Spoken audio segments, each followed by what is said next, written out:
kulanti wanaagsan daawade halkan waa janalka madasha wararka ku soo dhawaada wararka madasha qodobadana waxa kamid ah al-shabaab oo dil iyo gowracba u geysay mas'uuliin ka tirsan degmada Baardheer ee gobolka Gedo wararkii ugu dambeeyay dagaal ciidamada Soomaaliland iyo Puntland ku dhexmaray degmada Laasqore maxaa ka jira in Axmed Madoobe uu wado abaabulkii ugu dambeeyay uu doonayo in uu ku qabsado degmada Bu'aale ee gobolka Jubbada Dhexe buuxa beesha hawiye iyo jawaab uu bixiyay Cali Mahdi Mareykanka oo baaraya duqeyn ay ku dileen maamulo ka tirsanaa shirkadda Hormuud ma dhabba in dawladda federaalka ay qaadatay dhagaxii qaaliga ahaa kadib markii lagu iibiyay 264,000 oo dollarka Mareykanka ah qodobadaas ayaad ku maqli doontaan daawadayaal haddii aad nagu cusub tahayna subscribe si aad ula socoto wararka iyo warbixinada halkan aan ku soo gudbino ama like iyo share ku qabo aynu ku horeyne warar kala duwan ayaa ka soo baxaya dagaal u dhaxeeyay ciidanka Soomaaliland iyo kuwa maamulka Puntland oo saakay aroortii hore ka dhacay qaybo kamid ah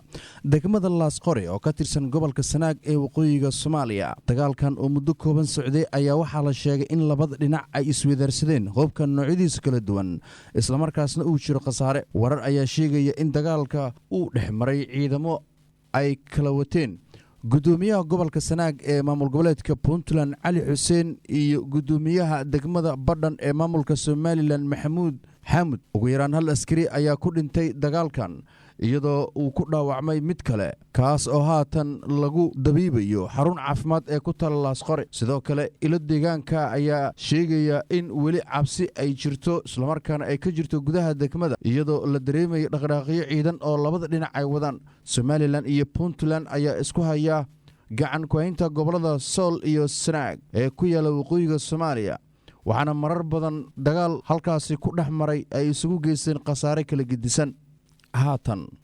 wararka ka imaanaya gobolka Gedo ayaa sheegaya in saacadii la soo dhaafay dagaalyahanno ka tirsan shabaab dilal qorsheysan ay ka geysteen gudaha degmadaasi Baardheer ee gobolka Gedo dagaalyahanno ka tirsan shabaab ayaa la sheegay in gudaha ay u galeen qaybo kamid ah degmada Baardheer iyagoo guryahooda kala baxay ilaa iyo 3 gudoomiye laameed oo ka tirsanaa mas'uuliyiinta maamulka degmadaasi warar ayaa sheegaya in rag hubaysan oo ka tirsan shabaab ay markii dambe toogasho ay ku dileen 2 kamid ah gudoomiyaasha halka midka saddexaadna ay gowraceen sida ay xaqiijinayaan dadka ku dhaqan gudaha degmada Baardheer ee gobolka Gedo waxaana magacyada mas'uuliyiinta la dilay ay ku kala sheegeen Cabdi Santuur oo ahaa gudoomiyaha laanta Buulakuulow Jibriil Maxamed oo isna ahaa gudoomiyihii hore ee laantaasi iyo Carab Jiis oo ahaa gudoomiyaha laanta Dabaqore ee degmada Baardheer ilaa hadda ma jiro faahfaahin kale oo ka soo bixaysa dilka halkaasi ka dhacay mana jirto wax war ah oo ka soo baxay saraakiisha ciidanka dawladda federaalka ee ku sugan degmada Baardheer ee gobolka Gedo shabaab dagaalyahanadooda markii gudaha ay u galeen degmada Baardheer ayaa la sheegay dadku inay qaarkood u qudbeeyeen kadibna mas'uuliyiintaasi halkaasi ay ku dileen iyagoo bed qabana ay ka dhex baxeen degmadaasi markan madaxweynihii hore Soomaaliya Cali Mahdi Maxamed oo ka hadlay shirkii lagu soo gabagabeeyay magaalada Muqdisho ee beesha Mudullood ayaa sheegay in loo baahan yahay in Soomaaliya loo qabto shirweyne qaran Soomaali midaysan haddii la helo dawlad shacbiyad haysata ayaa soo bixaysa ayuu yiri mar uu soo hadal qaaday nidaamka federaalka ee dalka lagu maamulayo ayuu sheegay in dalkan lagu maamulayo federaal uu qaran Soomaaliyeed na uu jirin Cali Mahdi Maxamed ayaa sheegay in federaalku uu yahay nidaam ay keeneen Mele Zanaawi iyo Ethiopia kaasi oo iyagu hore ay uga diideen haddii gobol walba calan qabiil ah laga suray ka Cali Mahdi ahaan qaran Soomaaliyeed oo xoog leh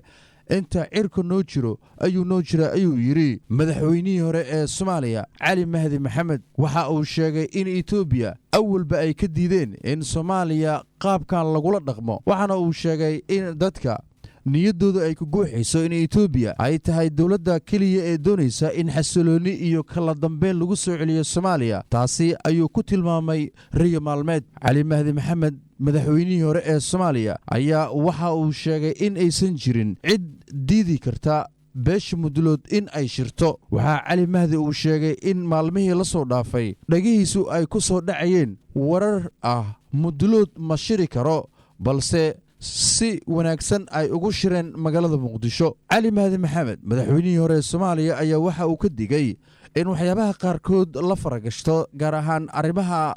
soomaalida dhexdooda, iyadoo uu sheegay in dadka Soomaaliyeed ay shiri karaan islamarkaana danahooda ay ka hadli karaan. waxaana dhanka kale fariin culus u diray madaxda dowladda federaalka, uguna baaqay in ay sharciga u hoggaansamaan islamarkaana ay ku dhaqmaan wax dastuurka uu ogol yahay. isagoo sii hadlayey ayuu yidhi, markaan leeyahay mudulood waa qaran, ulama jeedo in uu keligiis qaran yahay oo Soomaali wadajirta ayaa qaran ah, ayuu yidhi cali mahdi maxamed madaxweynihii hore Soomaaliya oo ka jawaabayay hadal isaga su'aal ahaan uu u keenay islamarkaana dadka qaar siyaabo kale ay u qaateen. hadalkan ayaa ku soo beegmaya iyadoo dowladda federaalka Soomaaliya ay isku dayday in is-hor istaag ay ku samayso shir beesha mudulood ay ku qabsadeen magaalada muqdisho. ha yeeshee dowladda ayaa kolkii dambe ka baaqsatay in shirkaasi faragelin ay ku samayso. haatan xildhibaano ka tirsan baarlamaanka federaalk Soomaaliya iyo gudoomiyaha baarlamaanka maamulka Hirshabelle oo shir jiraa'id ku qabtay magaalada muqdisho ayaa dalbaday in dadkii lahaa lagu wareejiyo dhagax qaali ah oo laga helay deegaanka Ceel Cali ee gobolka Hiiraan. dhagaxan ayaa waxaa la sheegay in markii hore ay heleen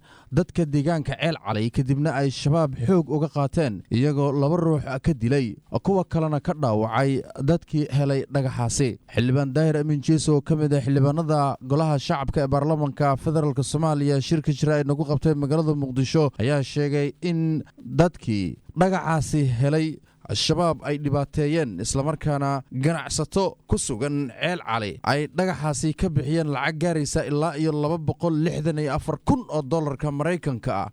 waxaana uu sheegay dhagaxaasi in qaali uu yahay, ayna ka war heshay dowladda federaalk Soomaaliya in laga soo qaaday deegaanka Ceel Cali lana keenay magaalada muqdisho. dhagaxaas ayuu sheegay xildhibaan jeesow in ciidamada dowladda Soomaaliya ay ku qabteen deegaanka Siinka Dheer ee koonfurta magaalada muqdisho, sidaasna ay kula wareegeen. xildhibaan daahir amiin jeesow ayaa madaxda dowladda federaalk Soomaaliya ka dalbaday in dib ay ugu celiyaan dadkii lahaa dhagaxaasi oo si xoog ah looga soo furtay oo shabaab ay kaga soo qaateen, kadibna ganacsato ay u soo qaaday magaalada tan muqdisho.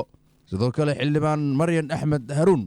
oo iyadu ka tirsan golaha shacabka ee baarlamaanka federaalk Soomaaliya ayaa ka hadashay dhagaxaas, waxaana ay sheegtay in shabaab ay u dhibaateeyeen dhagaxaasi dad shacab ah islamarkaana ay mudan tahay in gacanta lagu soo dhigo ganacsatadii ka dambeysay in dhagaxaasi loo soo qaado magaalada tan muqdisho. dhagaxa oo ay la wareegtay dowladda federaalka ayaa dowladdu waxaa la sheegay in ay u qaaday dalka dibaddiisa si ay u soo ogaato dhagaxa iyo waxa uu yahay. ugu dambayntiina madaxweynaha dowlad goboleedka Jubbaland Axmed Maxamed Islaam Axmed Madoobe ayaa waxa uu wada qorshe